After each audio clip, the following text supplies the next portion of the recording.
un, un punto de apoyo en nuestra reflexión del día de hoy. Quizás ustedes habrán escuchado en la radio cristiana, ¿verdad? O habrá visto en algunos lugares personas, hermanos en Cristo de otras congregaciones, leyendo la Biblia, ¿verdad?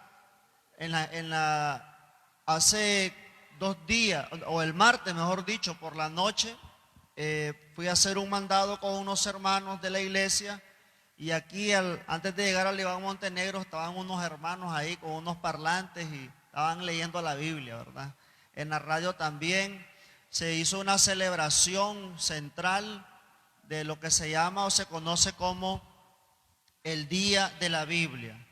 Ahora, muchas veces, hermanos, nosotros desconocemos de qué se trata esto o por qué se celebra esto, ¿verdad? Entonces, esta tarde yo quiero tocar de una manera breve, por supuesto, estos datos que nos van a ayudar a nosotros a entender, ¿verdad? ¿Por qué el Día de la Biblia? ¿Por qué la iglesia evangélica celebra el Día de la Biblia? Dice que en el 15 de julio del 2002, estamos hablando de hace 23 años, ¿verdad? La Asamblea Nacional de nuestro país sacó un decreto, el número 3317. Fue publicado en la Gaceta, que es el diario oficial donde se publican todas las leyes y decretos de la nación, en el número 149, el 9 de agosto de ese mismo año 2002. Y el decreto dice de la siguiente manera: el presidente de la República de Nicaragua hace saber al pueblo nicaragüense que la Asamblea Nacional de la República de Nicaragua, en uso de sus facultades, ha dictado el siguiente decreto.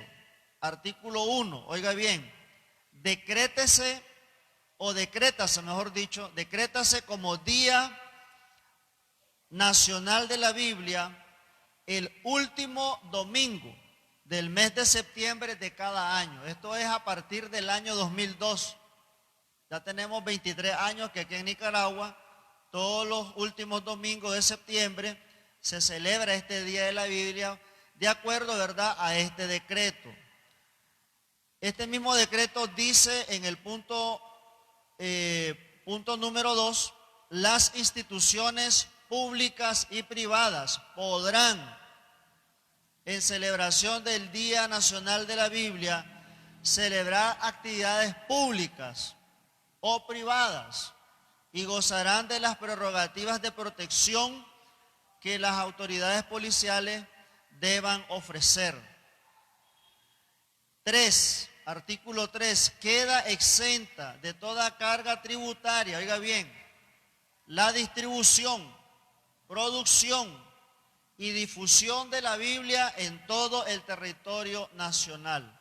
Y esto es muy importante, hermanos, porque yo les voy a compartir en unos minutos parte de la historia de cómo fue traducida la Biblia a nuestro idioma, el castellano, y eso fue algo, hermanos, que ocurrió hace 454 años.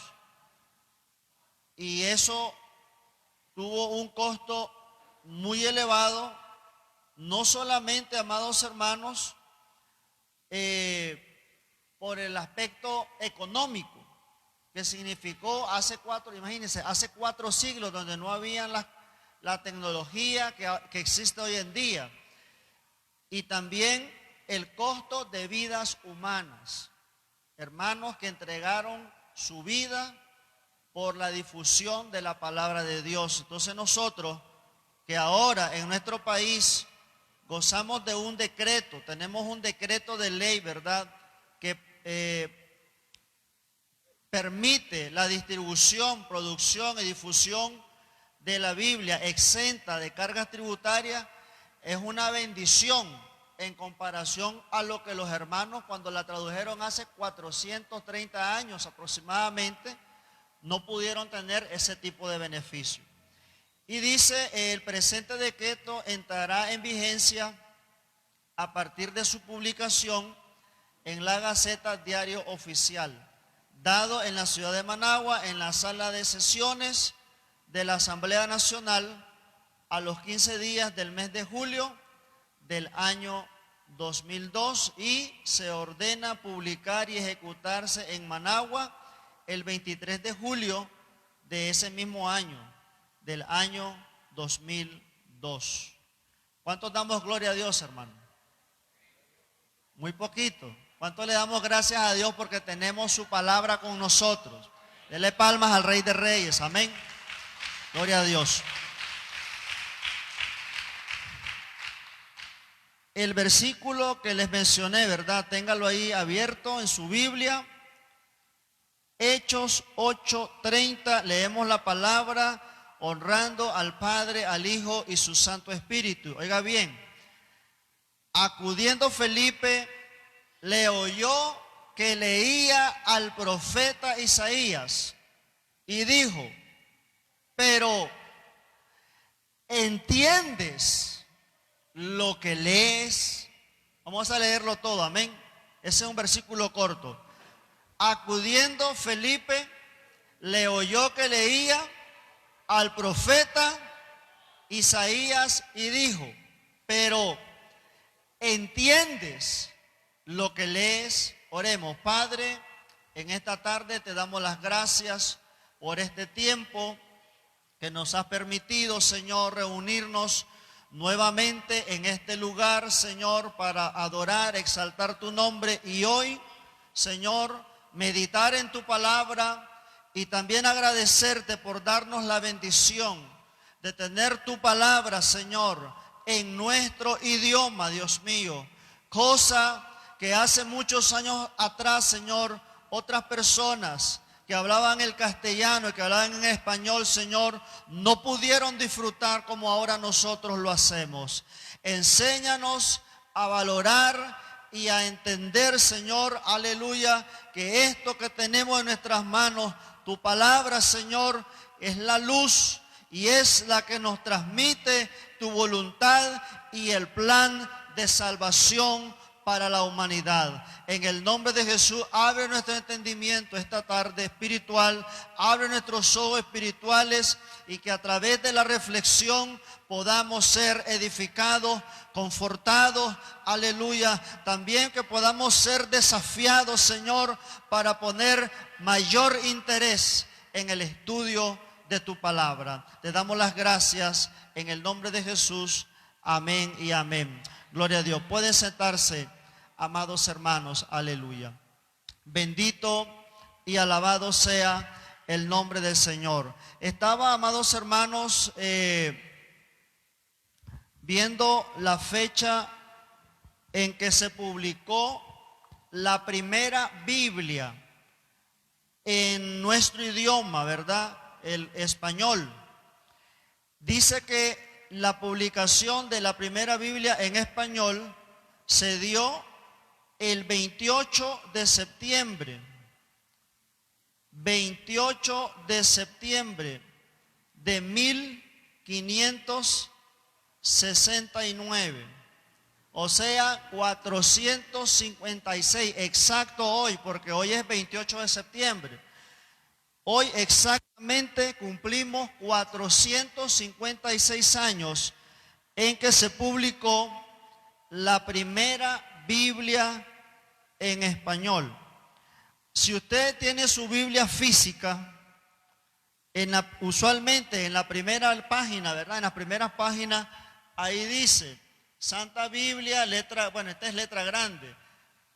Concordancia amplia, palabras de Jesús en rojo, y dice así, antigua versión, dice en esa primera hoja, y dice de Casiodoro de Reina, 1569. Ahora, lo interesante, amados hermanos, es que esta primera Biblia en español, publicada el 28 de septiembre de 1569, no se publicó en España, que es donde se habla el español,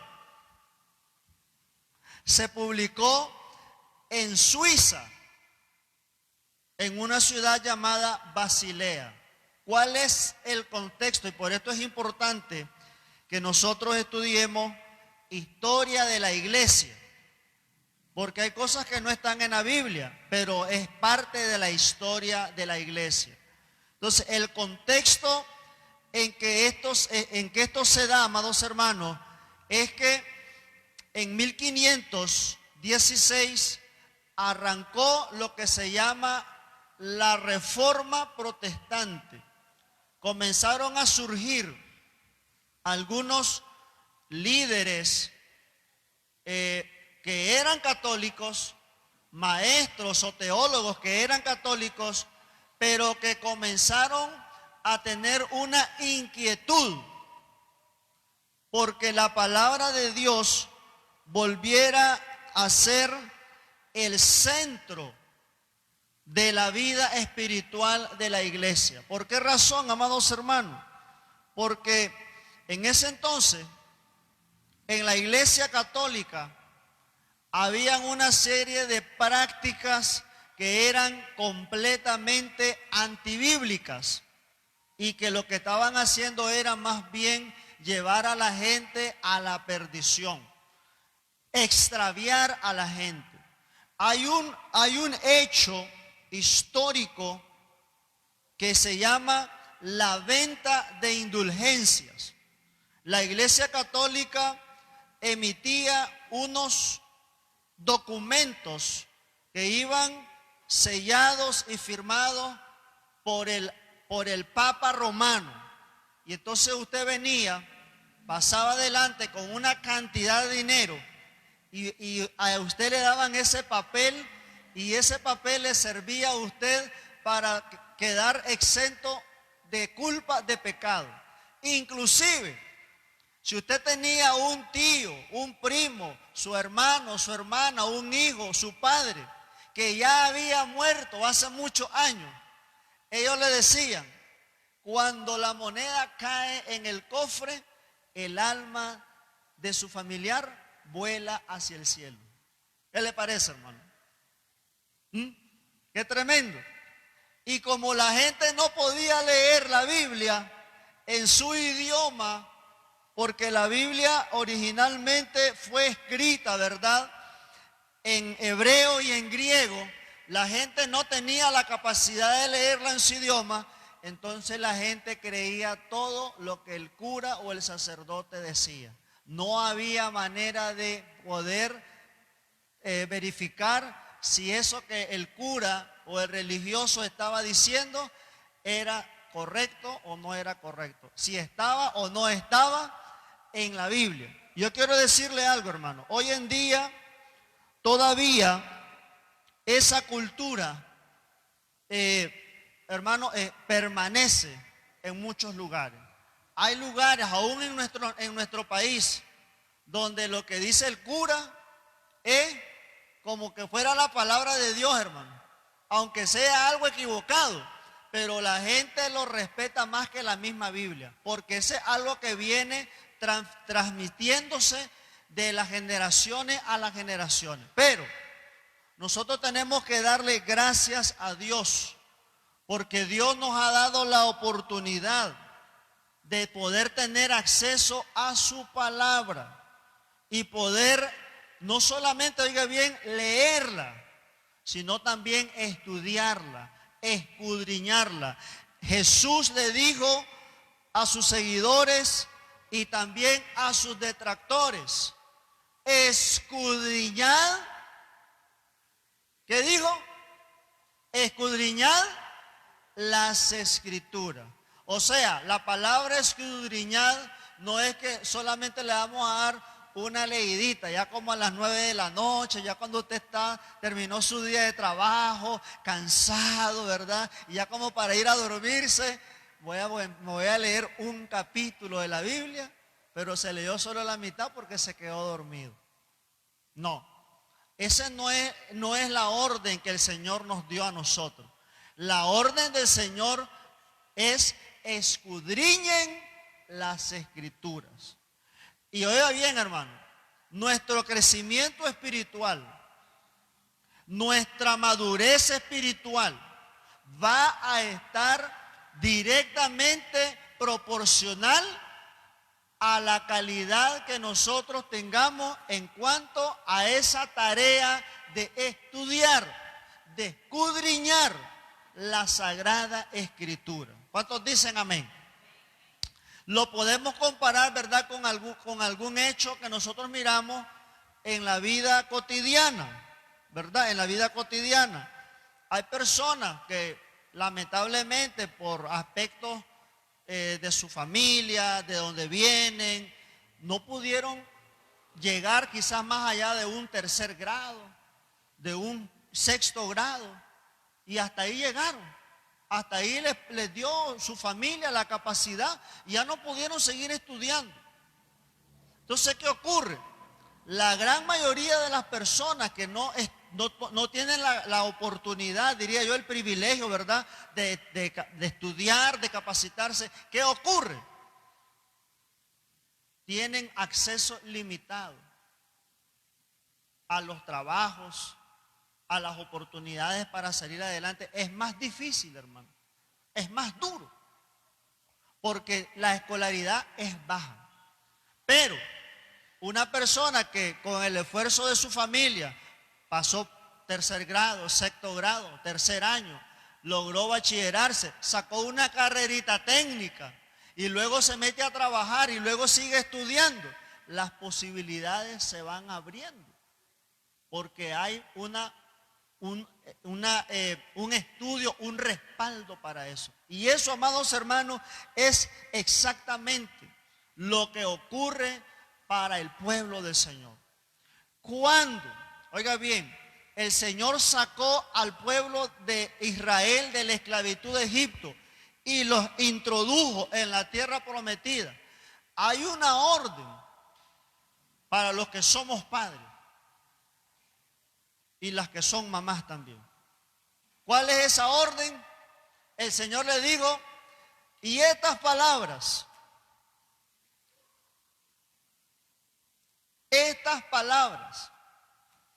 que yo te mando, dice el Señor, hoy estarán como frontales en tu frente. Las vas a tener ahí como que fueran una coraza ahí en tu pecho. Las vas a andar como que fuera un cinto ahí alrededor de tu cintura, valga la redundancia. Oiga bien, y se las vas a repetir a tus hijos estando en la escuela dominical. ¿Así dice? No, dice estando en tu casa. Se fija que la primera escuela, ¿cuál es la primera escuela? En el hogar. Hay padres que a veces cometemos el error. Yo me voy a meter, hermano, porque yo soy padre. A veces cometemos el error. Ay, es domingo, quiero descansar. Alistemos a los chavalos y mandémoslos para la escuela dominical. Hay que ver el pastor y los maestros qué hacen con estos chavalos que mucho molestan. Y los mandan.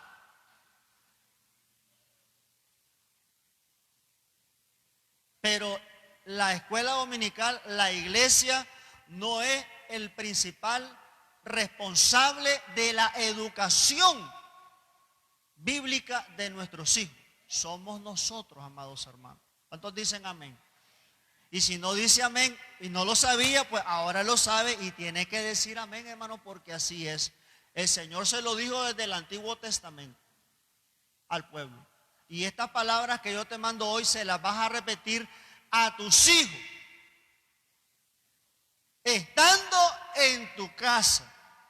Oiga bien, al acostarse, al levantarse, cuando vayas de camino, hay que estar repite y repite y repite y repite, hermano. Por algo el Señor dejó esa instrucción, porque esa es la manera en que la palabra va penetrando y penetrando y va echando raíces en nosotros.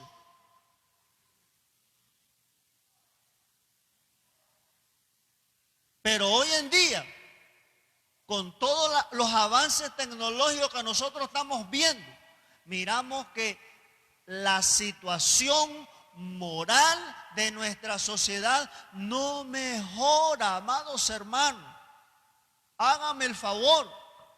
Usted mira que por más tabletas, tecnología, satélites, computadoras, vehículos que ya no ocupan combustible fósil, avance. Ahora, un día esto estaba viendo la noticia, viene una vacuna que dice que en cierto porcentaje va a evitar el cáncer.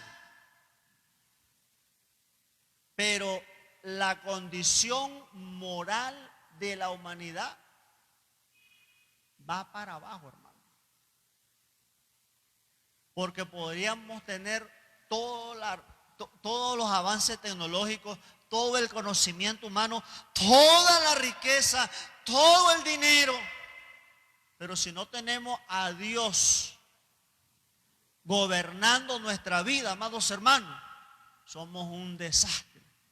Y eso es lo que está sucediendo hoy en día alrededor de nosotros. Y está alcanzando también a la iglesia.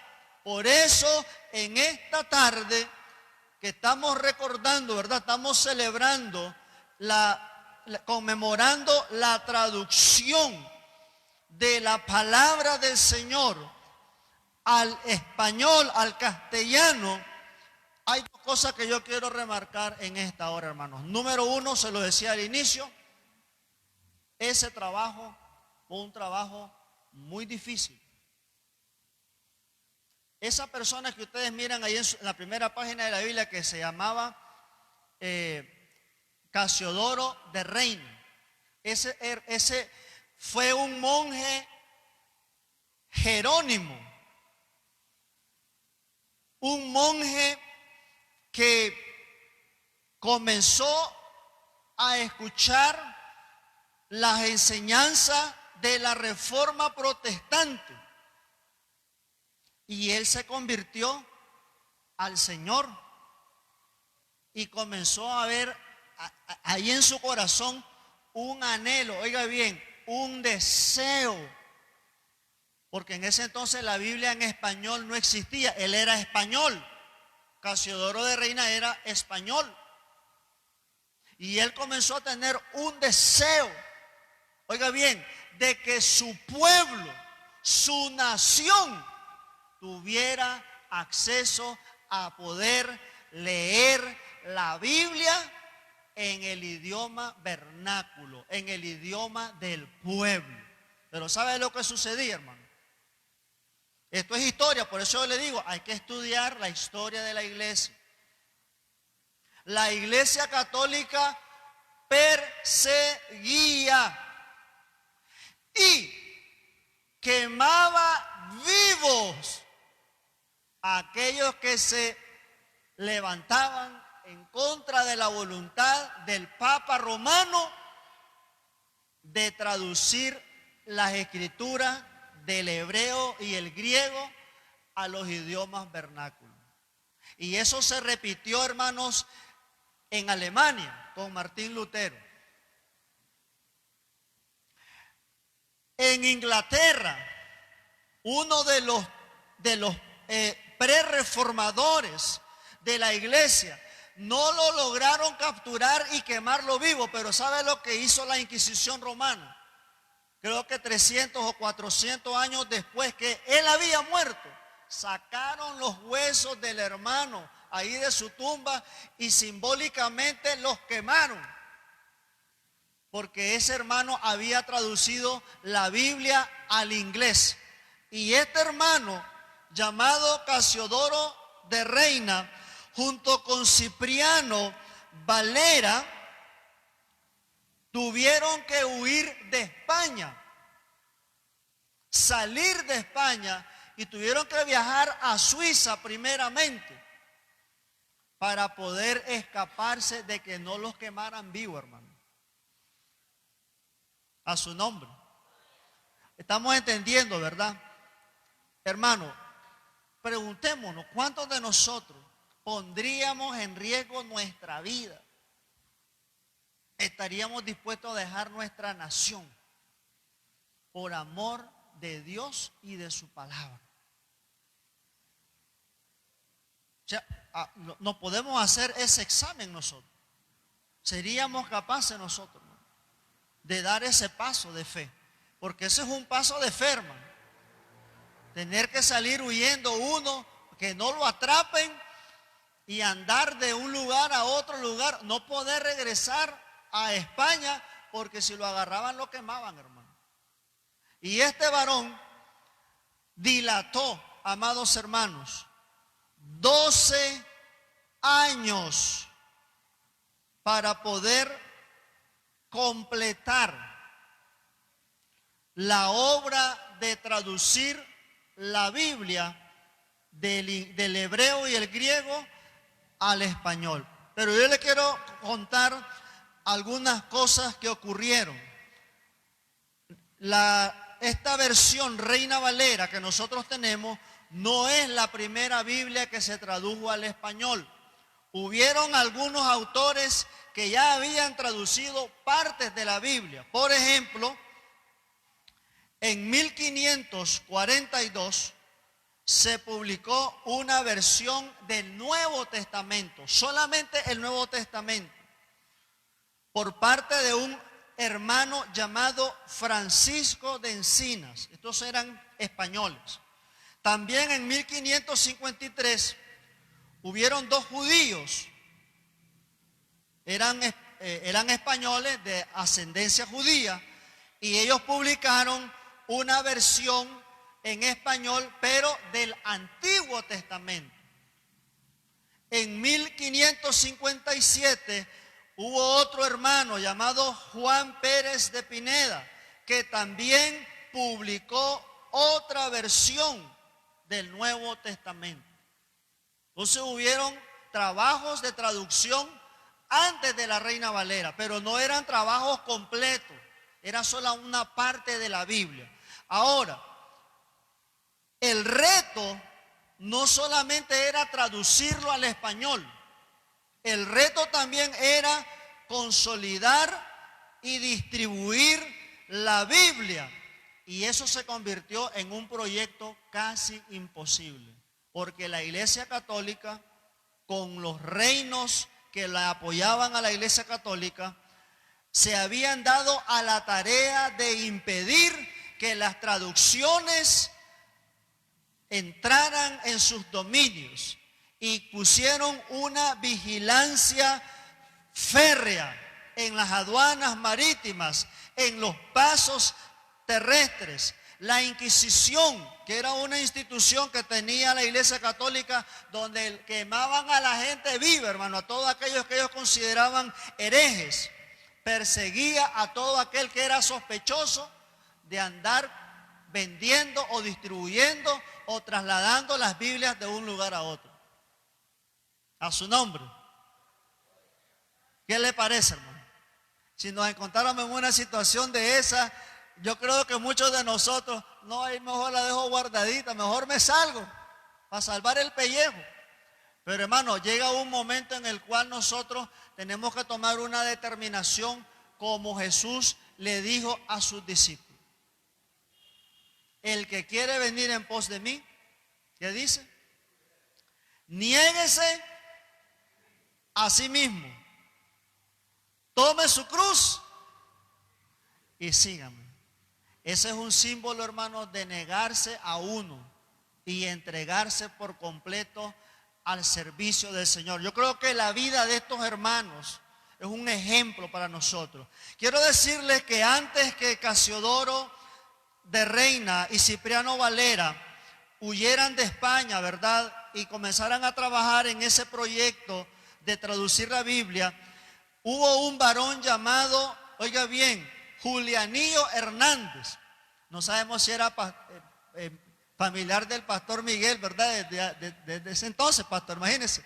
Julianillo Hernández. Dice que este era un hábil ayudante de imprenta, porque en ese entonces la Biblia, el tiraje se hacía a través de la imprenta, que fue un invento un invento moderno que vino a revolucionar, ¿verdad?, el mundo. Y dice que él se había ido de España porque había sido convencido por las ideas de la reforma protestante y no podía estar en España porque lo quemaban vivo. Y dice que él, oiga bien, se ofreció para introducir material bíblico en España a partir de 1550. Él sabía que había un peligro, que lo podían agarrar y quemarlo vivo, pero este hombre llamado Julianillo Hernández tomó la decisión de arriesgar su vida para llevar la palabra de Dios en español a España, valga la redundancia. Burló puestos de control, logró introducir hasta Sevilla una gran cantidad de copias de la palabra de Dios y material protestante que fue almacenado por otro hombre llamado Juan Ponce de León. Estos dos se unieron. Uno traía el material y el otro lo guardaba. Pero a Ponce de León lo descubrieron. Y en 1559, hermanos, lo quemaron en una hoguera. Esto es tremendo, hermano. Por causa de la palabra de Dios.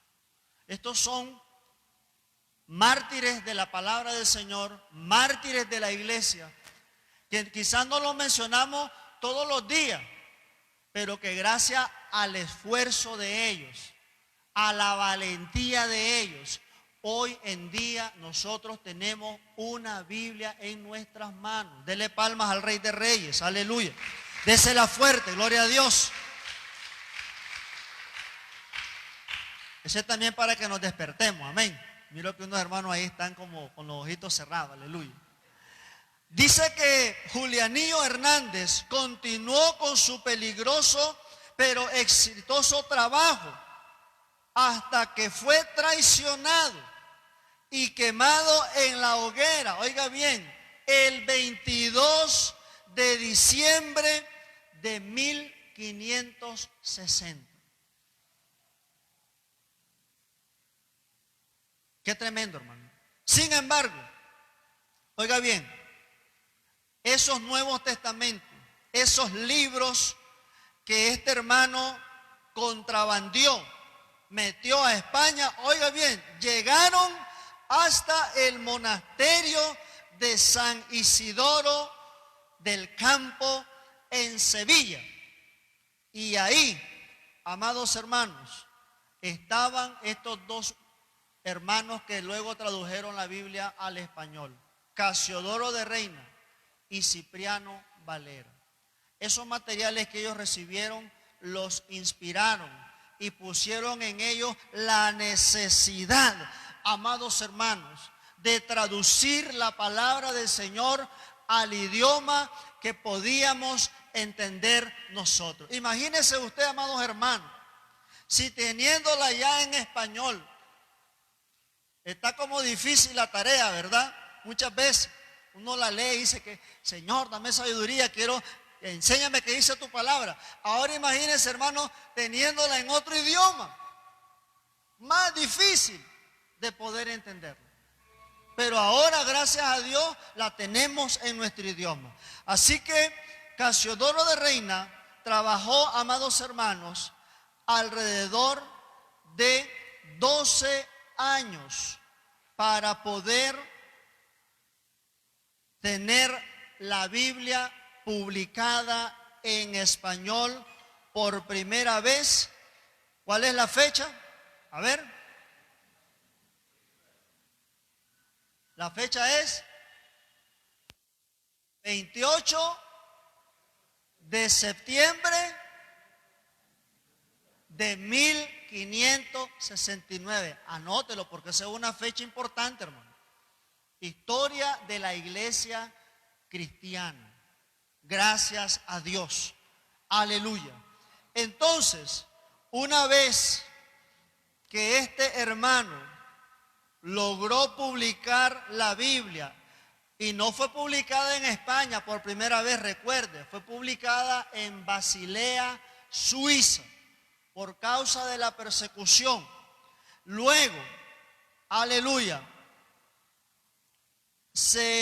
el hermano Casiodoro de Reina falleció. Casiodoro de Reina falleció.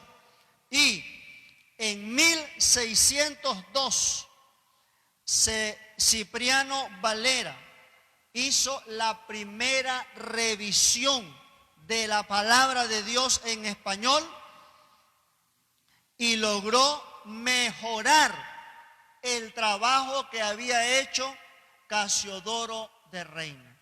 Estos hermanos estaban comprometidos, amados hermanos, con el deseo de que la palabra de Dios pudiera llegar al pueblo. Y por eso es importante el versículo que leímos en Hechos 8:30. ¿Cuál fue la pregunta que le hizo el evangelista Felipe al siervo etíope? Regrese a Hechos 8:30. ¿Qué dice? ¿Cuál fue la pregunta? La pregunta fue: ¿entiendes lo que lees? ¿Estamos de acuerdo, hermano? Porque no solamente es leerla, hay que entenderla, hermano. Y para entenderla hay que estudiar. Y muchas veces ahí está, como dijo aquel famoso actor mexicano, ahí está el detalle. ¿Verdad que sí?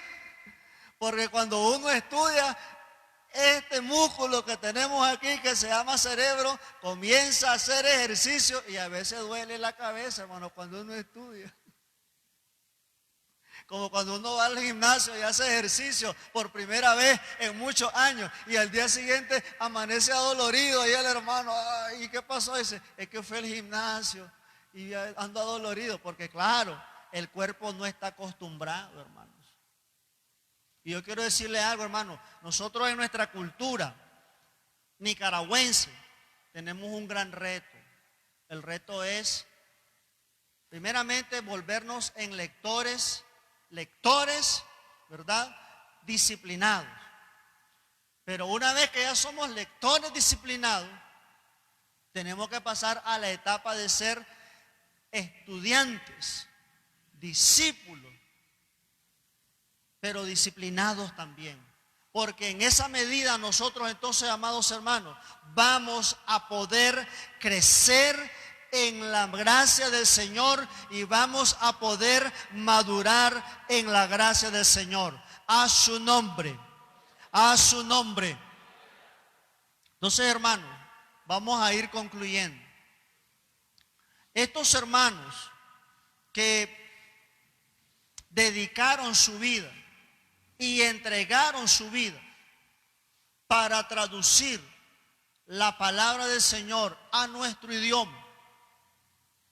Estos hermanos hicieron muchos grandes sacrificios. Hay una parte en la historia de la traducción de la palabra del Señor, y es que cuando antes, ¿verdad?, de ese 28 de septiembre, ¿verdad?, que se hizo, que se logró, ¿verdad?, la primera publicación de la palabra del Señor en español.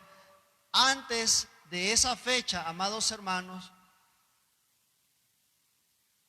en 1569, antes de esa fecha, Casiodoro de Reina ya tenía listo, había que pagar una gran cantidad de dinero para poder hacer el trabajo, ¿verdad?, en la imprenta. La tecnología no era como la de ahora, era algo más difícil. Si hoy en día publicar un libro es caro, hermanos, imagínense hace 400 años atrás. Pero sucedió algo, hermano. Sucedió que a la persona que se le pagó el dinero para hacer el trabajo de la impresión de la primera Biblia, esa persona falleció. Y el dinero que se había pagado, hermano, se perdió. Y mire, hermano, eso fue un golpe muy duro para el hermano Casiodoro de Reina, porque había invertido tantos años y tanto tiempo y recursos, porque él era un hombre que trabajaba, tenía su negocio y había personas que le habían ayudado, pero había pasado mucho tiempo buscando los recursos, ahorrando para poder cumplir con ese deseo, y tuvo ese traspiés, amados hermanos. Sin embargo, por la providencia de Dios y la misericordia de Dios, entonces él pudo completar la labor. Y luego, en 1602, Cipriano completó la primera revisión. Y hay una carta, esa parte de la historia la vamos a abordar en otro momento. Hay una carta, amados hermanos, que Cipriano Valera escribió para los lectores y estudiosos de esa Biblia que había sido traducida al español.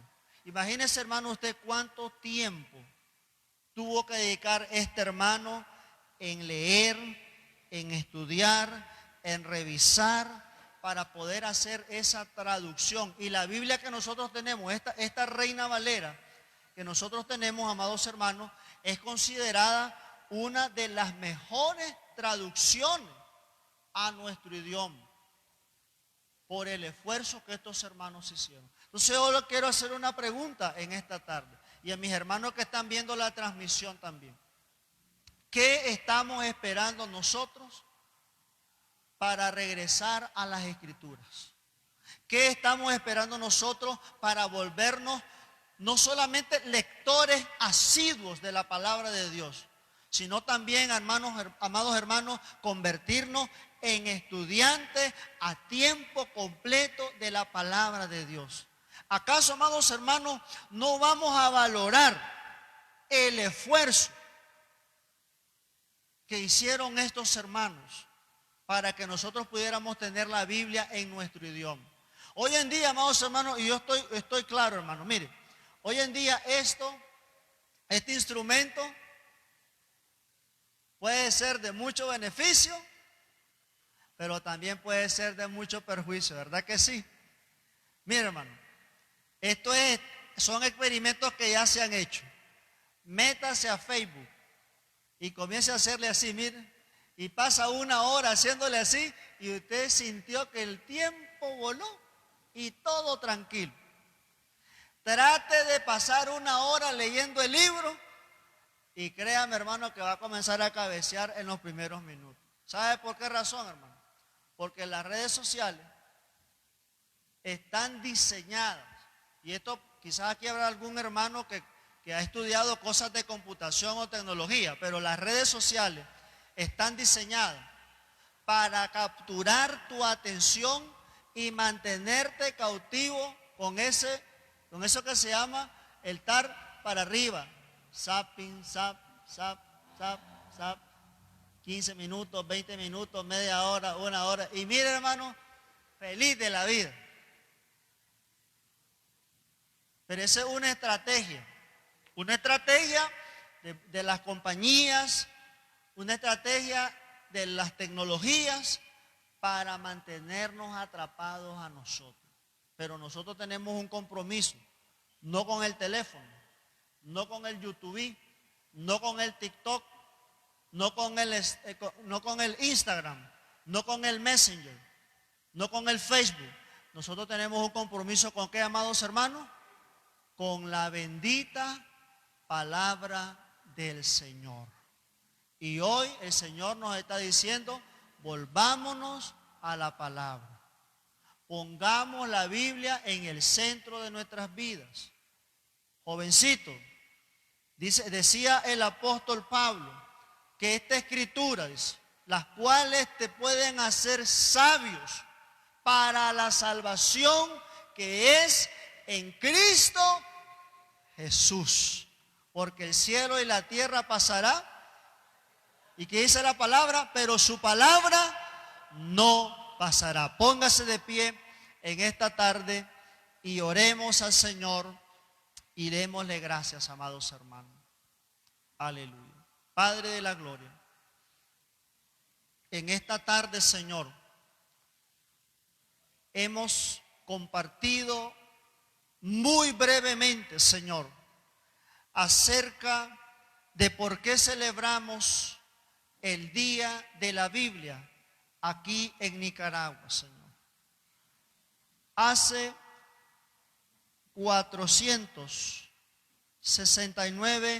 56 años, hace 456 años, Señor, tú permitiste en tu soberana voluntad, Señor, que a través del trabajo arduo, a través del esfuerzo, Señor, de hombres que te amaban, Señor, y amaban tu palabra, ellos pudieran completar, Señor, la impresión de la primera Biblia en español. 456 años después, hoy estamos aquí nosotros, Señor. Y yo te quiero pedir en esta hora, de corazón, Señor amado, que derrames tu gracia en nuestras vidas y nos permitas, Señor, que regresemos a las Escrituras, Padre Celestial, porque es tu palabra la que cambia, es tu palabra la que transforma, es tu palabra la que nos redarguye, es tu palabra la que nos va a permitir que cuando venga la prueba, la lucha, el momento difícil, podamos estar firmes en medio de las pruebas. De tu palabra no pasará, Señor.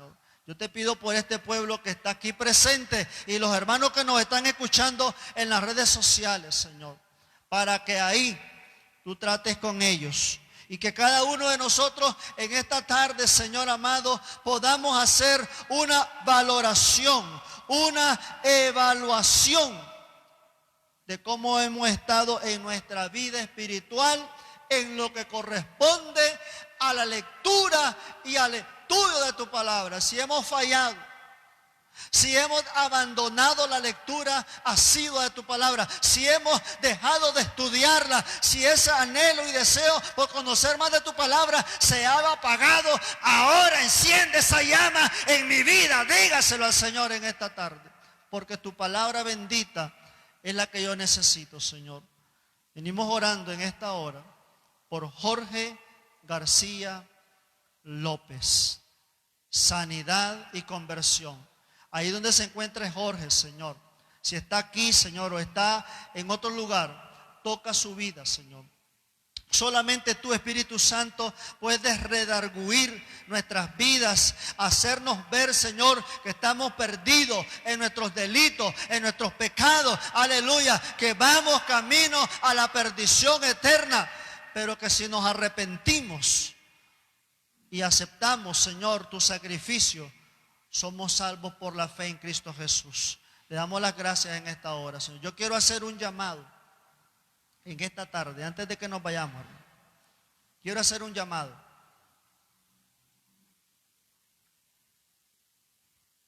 Hay alguien que en esta tarde se quiere poner a cuentas con el Señor. Sabe que su vida no está bien. Sabe que en su vida las cosas espiritualmente hablando no están bien y necesita ordenar su vida. Yo le voy a pedir que en esta tarde venga aquí adelante y nos pongamos a cuenta con el Señor. Este es el tiempo. Por eso Dios permitió que tú vinieras en esta tarde y escucharas su palabra. Porque Él es el que te está hablando y te está diciendo, ponte a cuentas conmigo. Dice la palabra, venid ahora, dice el Señor, estemos a cuenta. Si tus pecados fueran como la grana, si fueran negros, aleluya, van a ser emblanquecidos, porque hay sangre de Jesucristo, aleluya, que limpia los pecados. Pero tenemos que dar un paso de fe y un paso de humildad y venir y decirle, Señor, si yo reconozco, me arrepiento, Señor, cambia mi vida. Padre, en el nombre de Jesús, hemos hecho el llamado, Señor. También hemos hecho el llamado en la red social. Aquel que esté escuchando este mensaje ahora o lo va a escuchar en diferido, el Señor te está llamando también en esta tarde y te dice, ponte a cuentas conmigo, aleluya. Sí, Señor, esta palabra no volverá vacía, Padre. Y te pido por mis hermanos que han venido con sus necesidades también. Ahí llena esa necesidad. Ahí levante su mano, mi hermano. Ahí toca, Señor. Ahí ministra, Padre Celestial. Fluye, Señor, en poder y gloria, en sanidad, en liberación, en restauración. Aleluya. En respuesta a esa petición que has puesto en las manos del Señor. Pero esté dispuesto a hacer la voluntad de Dios, aleluya. Dígaselo en esta tarde, Señor, ayúdame a hacer tu voluntad, Dios mío. Lo que tú decidas, Señor, responde conforme a tu propósito en mi vida. Gracias te damos en esta hora, Padre Celestial. Gracias, Padre. Gracias, Hijo. Gracias, Espíritu Santo. Amén, amén y amén. Dele palmas al Rey de Reyes, aleluya.